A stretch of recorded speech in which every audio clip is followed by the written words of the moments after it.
WREG in Memphis.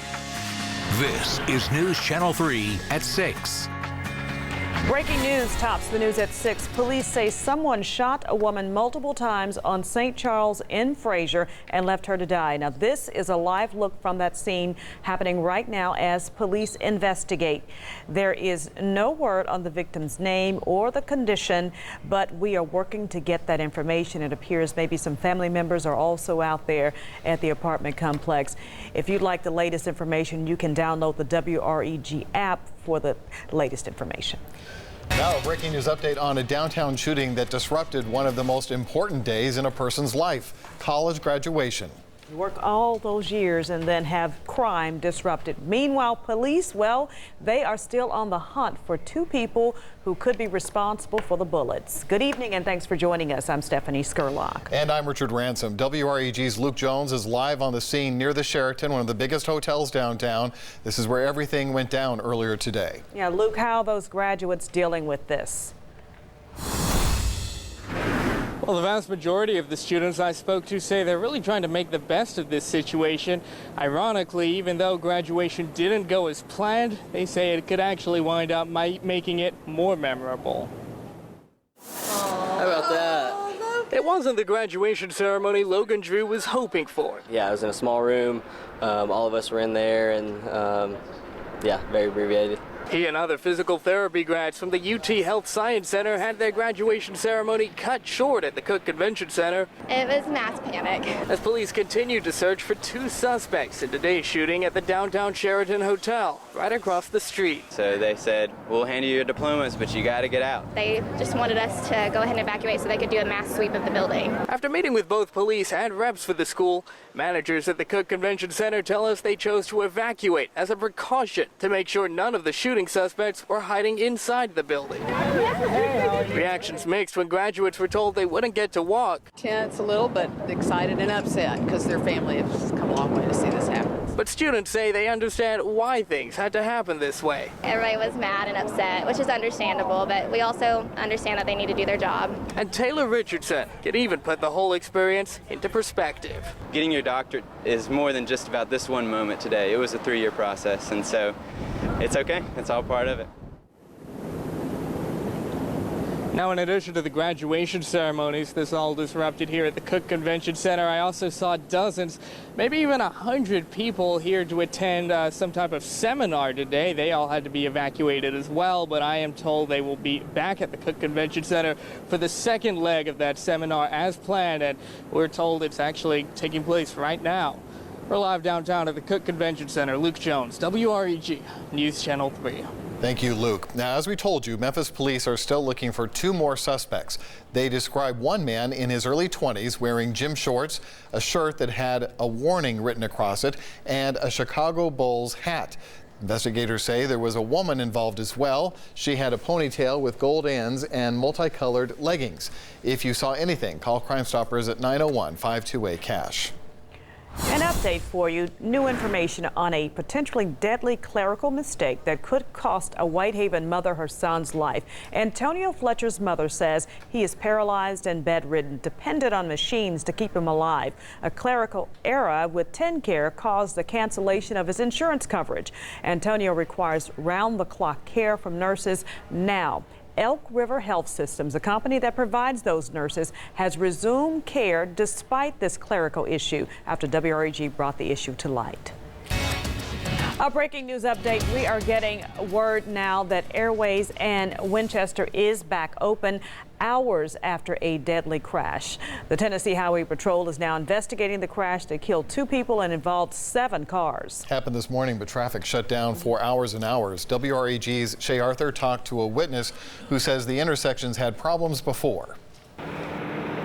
Crime scene tape surrounds crushed cars and totaled trucks. 2 people killed, 7 others, including a Memphis Fire Department employee involved, will be okay. As officers gather information, this normally busy intersection that sees thousands of cars every day was closed for hours. I was sitting here looking at my phone, all of a sudden I heard boom, and I looked up and there's a big cloud of dust and that blue car come flying across the Mapco parking lot. James Jackson works at the car wash feet from the crash. He jumped into action after he saw the wreck just before 9 a.m. When we ran over there, the gentleman was still breathing, and then the police showed up, and then the fire truck came. The man passed away in his car.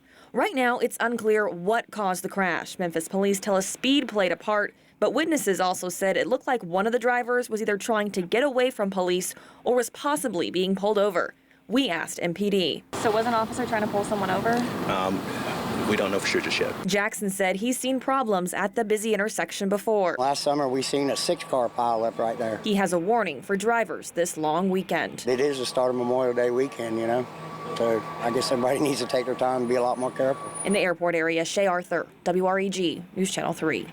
The victims' names were not released. We'll keep you updated on the conditions of those injured once we get that information. Crime alert for southeast Memphis.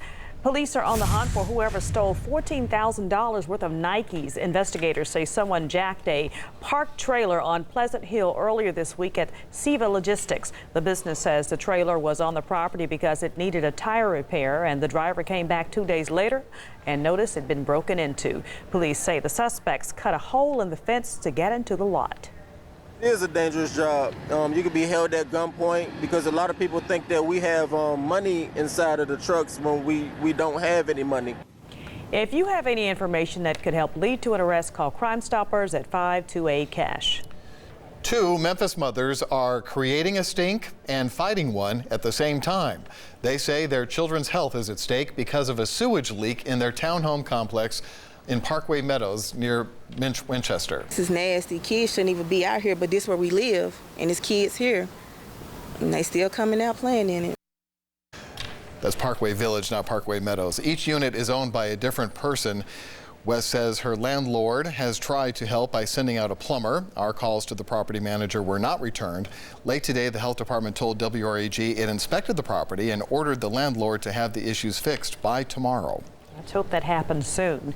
Well, dozens of people are out of a job tonight. Angelica Textile Services on Camilla Street in the Medical District is closing its doors. 87 employees will not have a job starting July 3rd. The company provides healthcare linen and medical laundry services to hospitals and other healthcare providers. Angelica was basically bought out in April.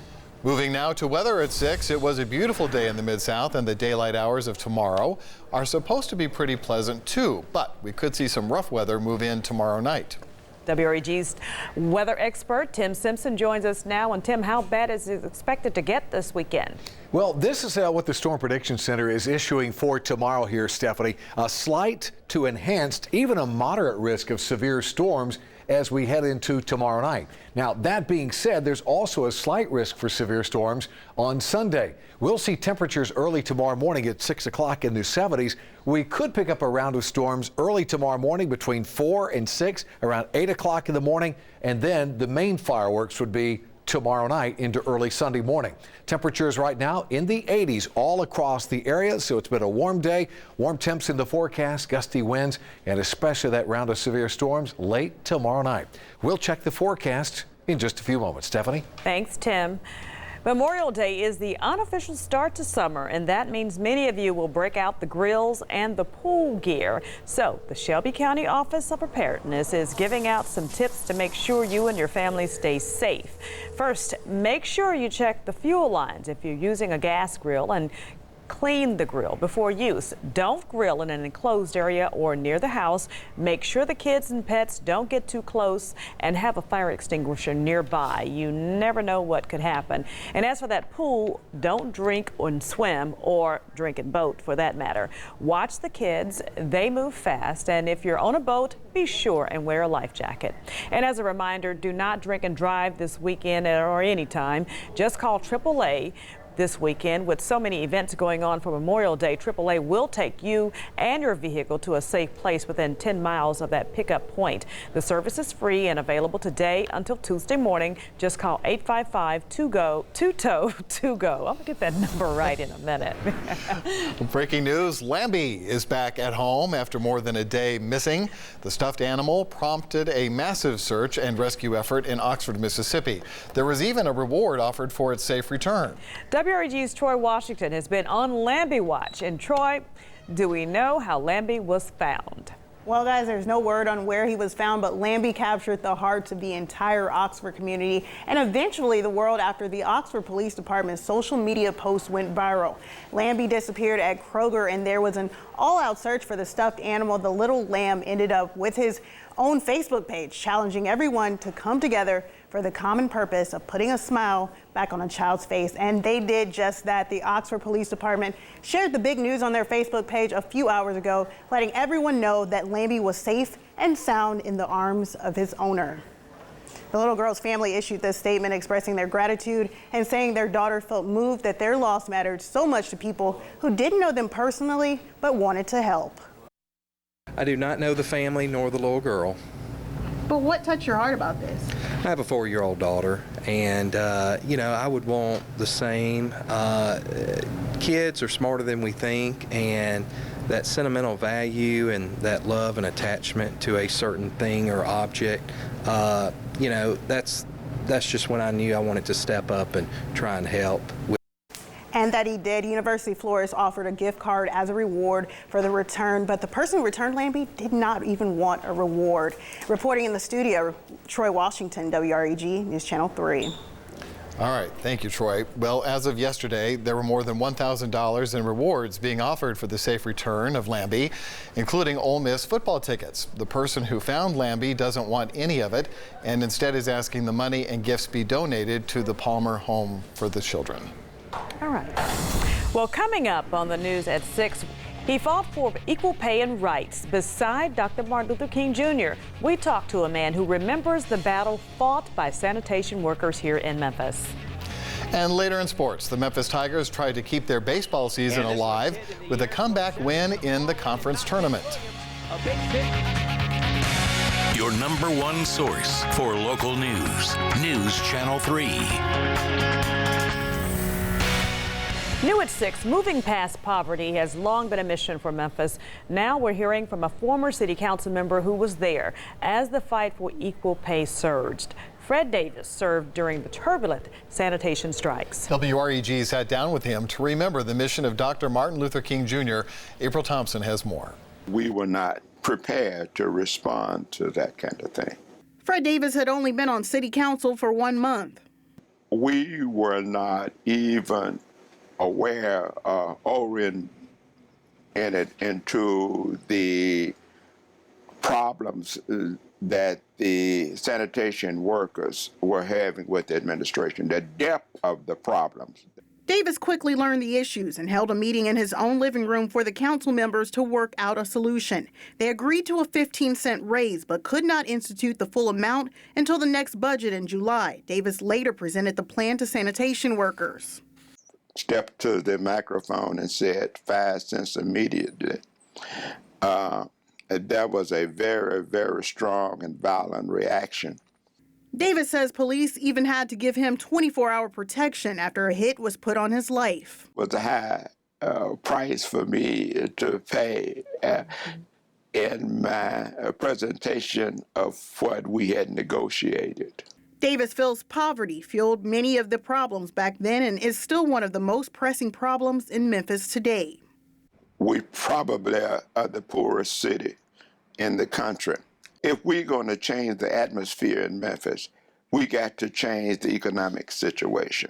Some of his ideas include investing more in African American businesses and getting more African Americans to vote, thus furthering Dr. King's passion for economics. Reporting in Memphis, Troy Washington, WREG News Channel 3. Well, every Friday, WREG will explore a different moment in the history of Dr. King leading up to the 50th anniversary of his assassination next year. Stay with us to unravel what the civil rights leader's legacy means today.